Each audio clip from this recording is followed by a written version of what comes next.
Sa Parañaque naman, sapul sa video ang kaserong motorista.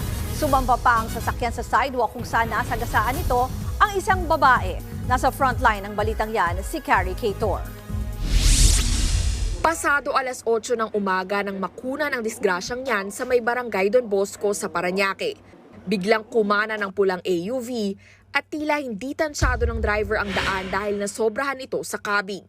Pagliko, sumampa pa ito sa bangketa at nasagasaan ng isang babae. Sa bilis ng pangyayari, hindi na nakapag-react ang biktima. Bago tuluyang humarurot palayo ang sasakyan, naiwang nakahandusay ang biktimang si Lloyda Faustino. Nahuli naman agad ang driver na kinilalang si Salman Khan na isang Pakistani. Pero yung turn right niya, sumiko siya eh. Hindi yung swabbing turn right lang eh.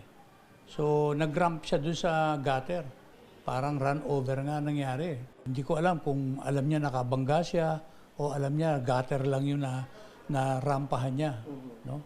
But nevertheless, the footage of the CCTV will speak for itself. Unang hinala ng mga otoridad na lasing ang driver nang mangyari ang insidente. Pero ayon sa mga enforcer, nagnegatibo si Khan sa ginawang medical examination.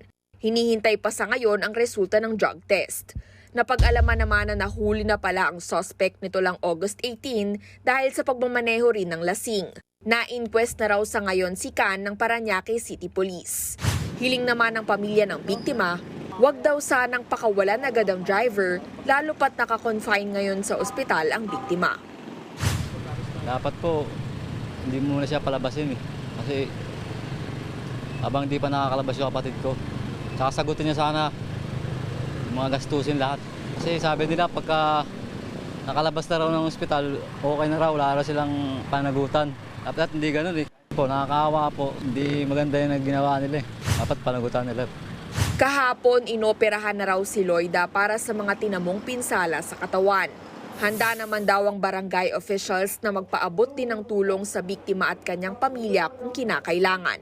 Nagbabalita mula sa Frontline, Carrie Cator, News 5. Mga kapatid, Jess De Los Santos po, huwag magpauli sa mga umaaksyong balita at napapanahong issue sa bansa. Para sa mas malawak na balitaan, mag-subscribe at mag-follow sa social media pages ng News 5.